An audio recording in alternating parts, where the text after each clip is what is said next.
और अब मेडिसिन से शुरू करेंगे। इंडिस्पोजिशन एफ्रिजन नंबर 150 में यह पूर्ण विकसित बीमारी नहीं बल्कि हल्की अस्वस्थता है। इसके लिए दवाओं की आवश्यकता नहीं होती, केवल आहार और रहन-सहन में थोड़ा सा बदलाव करके सही हो जाता है। 140 एफ्रिजन में इलिटरेट ओवर की बात की गई। यदि अप्रूवर जो है, जो मेडिसिन की प्रूविंग कर रहा है, वह स्वयं लक्षण लिख नहीं सकता, उसे प्रतिदिन चिकित्सक के पास आकर अपनी संवेदनाओं का विवरण देना होता है, जिसे चिकित्सक स्वयं नोट करते हैं। प्रूविंग ऑन डिजीज पर्सन 142 में लिखा है, बीमार व्यक्तियों पर दवा परीक्षण करते समय यदि कोई पुराना गायब हुआ लक्षण फिर से आ जाए या कोई बिल्कुल नया परीक्षण लक्षण उभरे जो बीमारी का नहीं है, तो उस दवा का लक्षण माना जाता है। इसका निर्णय पूरी तरह चिकित्सक की सूझबूझ पर निर्भर करता है।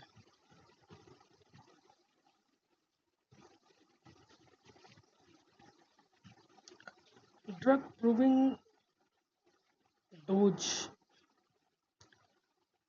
खाली पेट लेनी चाहिए। 30 पोटेंसी की 4 से 6 ग्लूकोज से करनी चाहिए। Which is motion with water crude drug versus proving. कच्चे रूप में दवाएं अपने रोगजनक प्रभावों को पूरी तरह प्रकट नहीं कर पाती हैं। हम कुछ क्वेश्चंस की बात करेंगे।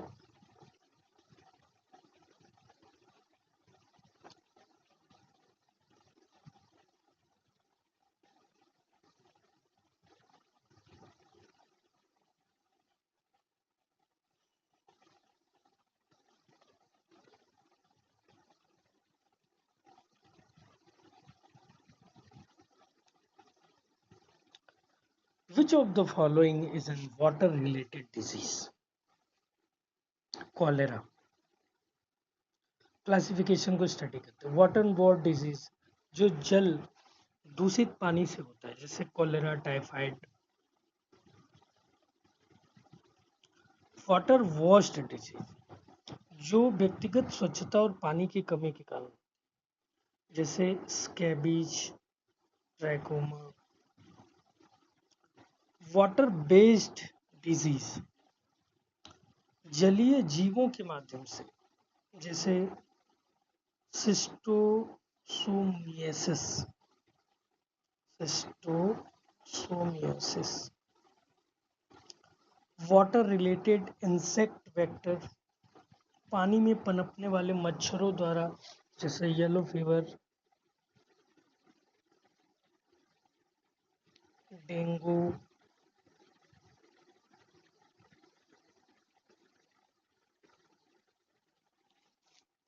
कोलेरा यह एक क्लासिकल वाटर बोर्न डिजीज है जो विब्रियो कॉलेरी बैक्टीरिया से दूषित पानी या भोजन से। येलो फीवर एक वाटर रिलेटेड वेक्टर बीमारी है जो एडीज इजिप्टी मच्छर के काटने से फैलती है।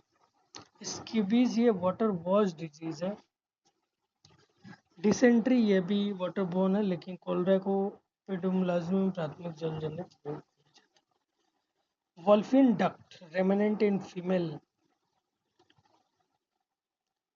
जिसको गार्डनर सिस्ट कहते हैं।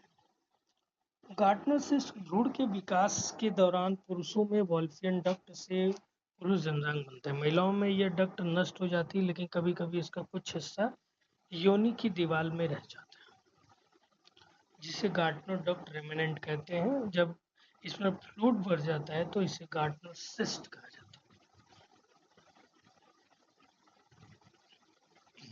पाउच ऑफ डगलस क्या होता है? यह गर्भाशय, यूट्रस एंड रेक्टम के बीच का पेरिटोनियल स्पेस है। Uterus and rectum. Uterovesical pouch यह ब्लैडर और यूट्रस के बीच का पेरिटोनियम स्पेस है। ब्रॉड लिगामेंट यह पेरिटोनियम की एक चौड़ी परत जो गर्भाशय को पेल्विस से जोड़ती है। दो लिंगों के जननांगों में अत्यधिक दोनों लिंगों के जननांगों में अत्यधिक खुजली, पुरुषों पर वेसिकुलर इरप्शन, त्वचा इतनी संवेदनशील कि दर्दनाक होती है, खुजलाया नहीं जा सकता, नॉन इचिंग,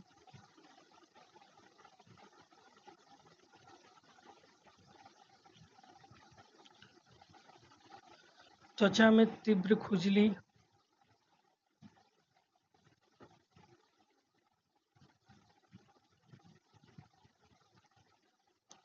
लेकिन इतनी कोमल कि खुजलाने में असमर्थ, हल्के से रगड़ने से आराम, क्रोटोन टिक। क्रोटोन टिक का बहुत विशिष्ट लक्षण है कि इसमें त्वचा के लक्षणों में तीव्र खुजली होती है, लेकिन त्वचा इतनी दर्दनाक होती कि रोगी खुजला नहीं पाता, केवल हल्के हाथ से सहलाता है, जेंटल रबिंग से ही। यह मुख्य रूप से जीनाइटल एक्जिमा के लिए, जीनाइटल eczema.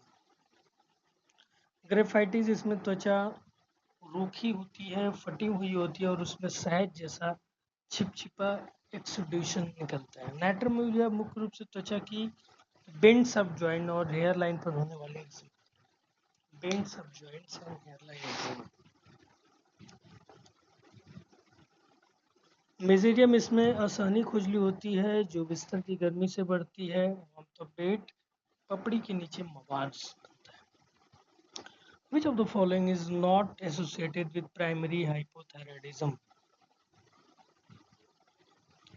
Heat intolerance. Why?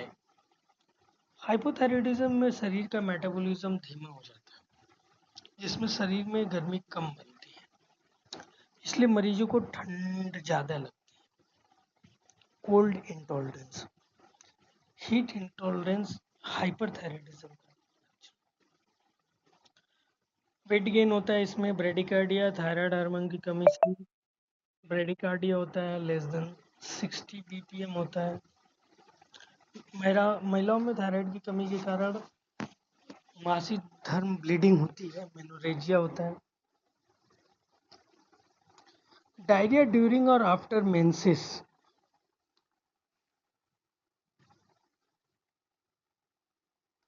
Ammonium carb, after and during the menses.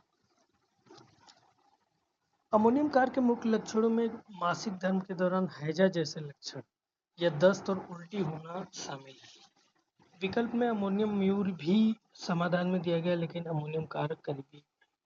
पल्सरटेला, इसमें मासिक धर्म अनियमित होता है, लेकिन दस्त का मासिक धर्म के साथ कोई सीधा प्रमुख संबंध नहीं है।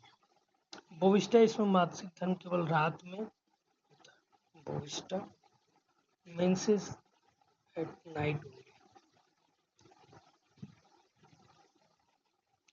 The rubric confusion is seen in which chapter of BTPB?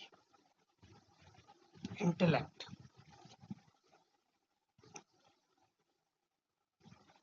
एक 30 वर्षीय महिला को थायराइड में सूजन है, जांच करने पर उसका TSH जो है वो बढ़ा हुआ।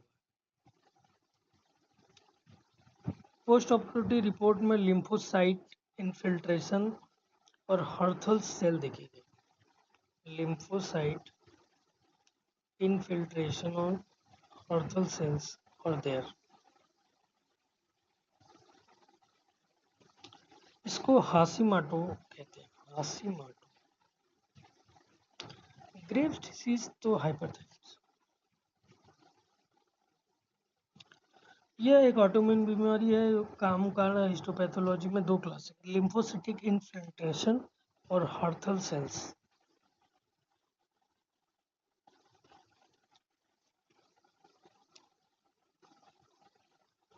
फॉलिकुलर कैंसर, ये हालांकि हर्थल सेल फॉलिकुलर ट्यूमर में भी मिल सकता है, लेकिन उच्च TSH और व्यापक लिम्फोसाइट हाशिमोटो की पुष्टि।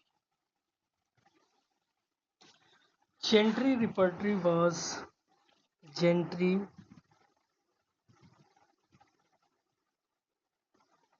1819 में gentry concordance repertory of materia का मेडिका 6 वॉल्यूम रिलीज की गई थी, जेंट्री कॉन्कॉर्डेंस।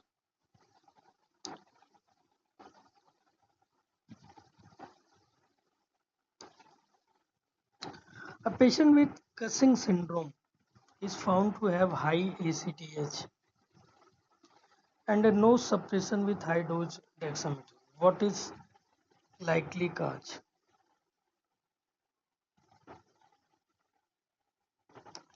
Cushing syndrome का पता लगाने के लिए HDST किया जाता है, high dose dexamethasone suppression test. फेफड़ों के कैंसर जैसे जगहों से निकलने वाला एसीटीएच शरीर में सामान्य feedback. Pituitary adenoma causing disease.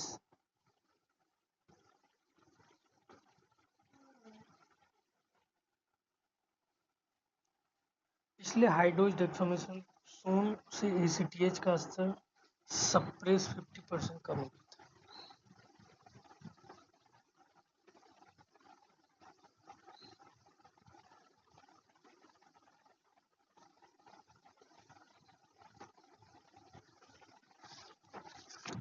Baroreceptor reflex is a type of negative feedback.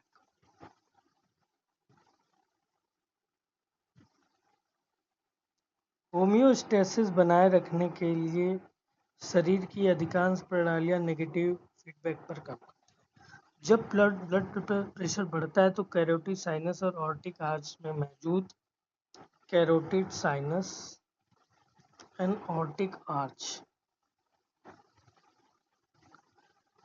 में मौजूद बैरोरिसेप्टर खिंचाव महसूस करते हैं और मस्तिष्क को संकेत भेजते हैं। मस्तिष्क की हृदय गति को वैसोडायलेशन कम करके ब्लड प्रेशर को वापस सामान्य स्तर पर लाता है। यह बड़े स्टिमुलस का विरोध करता है।